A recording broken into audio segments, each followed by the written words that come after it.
You were in a war zone, so what you do is you go in and put old Occam's razor in there, and you eliminate to the lowest denominator. UFOs can exist. Let me rephrase that. UFOs is not a good term. Interplanetary conveyances cannot exist. Mm-hmm. So it has to be something very earthly. NSA went ahead and would call UFOs UFOs when we were monitoring communications with the Soviet Union. But they always qualified that in hopes that with the initiation of the Sunshine Act, later to become the Freedom of Information Act, that they would not be subject to those acts by saying 7 UFOs being reported by such and such location and site. But when they'd say 7 UFOs, in parentheses, they would put probably balloons. Disregard the fact that in the one document I'm talking about, 7 UFOs traveling at 1,700 miles an hour. Balloons can't do that. Right. I always got bemused at that because even as a kid, I'd get bemused when people would say, I don't believe in ghosts. However, this happened. Sure. You tell a perfectly good ghost story. With me, I very early on knew that to deny the reality of UFOs and other phenomena that occurs would be denying myself. So as a communicator, you're definitely... You don't always tell the others what's going on. Remember I told you you feel it? You feel, yes, you feel what they feel, and they feel what you feel. Mm-hmm. And so you don't always address it, because one of the things that you may feel like, if they're saying that they are a guest, if our military is saying, well, this is one of our guests, they're not treating that entity as a guest. And what's happening is that you are feeling what that entity is feeling. Uh-huh. And one situation, I even helped one of them escape, and that right there was not telling them everything that was being said. I'm curious, what went on when you dealt with that? Was it, first of all, what kind of an entity was it? And I understand that they're being held prisoner, but how was it that you were able, and in fact, Dan Bursch talks about the same thing. Well, I don't know whether it was a Stargate or what, but in order on the inside where we had this entity, if we were to, and there's a tape that talks about this, which gives a whole lot more detail. But we went ahead, and if they were to try to extract this entity from inside where we were at, then there would have been people killed. And this entity would not accept that. And you could feel what it felt. That's the best way to put it. And I'm trying to tell this without going into any real certain details.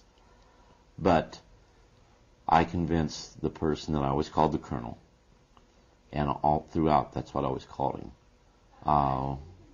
We went ahead and I said, you know, he needs to show me something, but everybody has to be cleared from here. It's just got to be me and him. And everybody went ahead, left.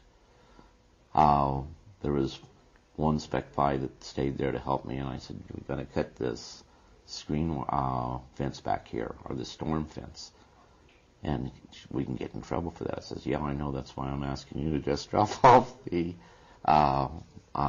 bolt cutters and then beat feet. Well, he didn't. He went ahead and he cut the wires for me, and we got the entity outside. By the time they found out that we had the entity outside the perimeter, they went ahead and was very upset, and now they were even to the point where they even tried to shoot the entity. But the entity was now in a position where it was a bright, bright, bright light that came down, and I didn't even get to see the craft. And maybe it was because I just wasn't looking. But all of a sudden, this entity was there, then it wasn't. Then, of course, the guy I always called the colonel, he went ahead and told me, well, I'd be court-martialed. Then, well, we're going to overlook it this time, but don't let that happen again. And, of course, I was chastising him. If they're supposed to be our guests, why were we treating them cruel and treating them as prisoners? As a matter of fact, even worse than prisoners.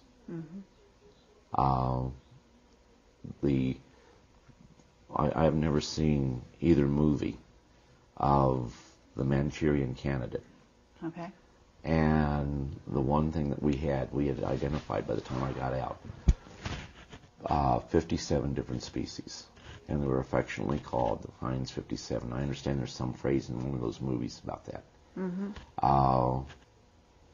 Gee, I'd love to say there's only 2 or 3 races, or only 4 or 5, or even 1. I'd love to say that. But with what I know, if I change anything that I do know, then it's not reality. It's just going ahead saying things that people want to hear. Well, why would you say you would want to say there was only 1 or 2? Oh, well, some people, we could find your story more believable if you could say. I see. And, gee, can't this entity be gray because it'd be more believable? What do you want, a story that's believable, or do you want the truth? Now, the truth may not fit what you believe, but it's the truth as I know it. And with it being the truth as I know it, that's all I can tell. So have you ever, I'm going to assume they must photograph these beings, right? There's photographs. Okay. And what about you? Do you ever draw them? Do you have drawings of them? Yeah, I got some drawings. And have you distributed? No. Are you able, at liberty, to give them out at all, or show them? Some I have and some I haven't. And are you familiar with underground bases? And the technology that goes along with it. Okay. And so I'm going to assume you've been to underground bases yourself. Not by choice. Not by choice. That's believable. But have you also seen, say, reptilians, what's called, in the UFO community, subspecies reptilians? That we call reptilian, yes. And are you able to communicate with them telepathically? They can communicate with you. Okay. It's hard to explain. You can't keep secrets. Sure. And the other thing I'd remind everyone is the program is geared and set up to where you only know what you have a need to know. And a lot of times you know more than what you're supposed to know. But you don't know everything. Sure. And I reiterate, anybody that tells you that they know everything is a liar. It's not true. Do you have any special alien friends that have remained with you throughout, that are with you today, communicating? I mentioned one. I'm sorry? I mentioned one. One. Okay, that would be Corona? Correct. Okay. And Corona is, do you know what planet he's from? Mm-mm. You don't? Okay. I know it's about 100 light years away from here because I always use that as an example. Okay. Real time, from the time they leave, and there's a little nice thing about that, from the time they leave their home planet, which is in a star system about 100 light years from planet Earth, in real-time travel, it's an hour and 40 minutes. That's from marvelous. the time they leave and arrive here. What kind of craft do they use? Do they teleport through space, or do they actually take a craft? Because not all of them. No, it's a craft. If it's a craft. Yeah, they're really traveling. Okay.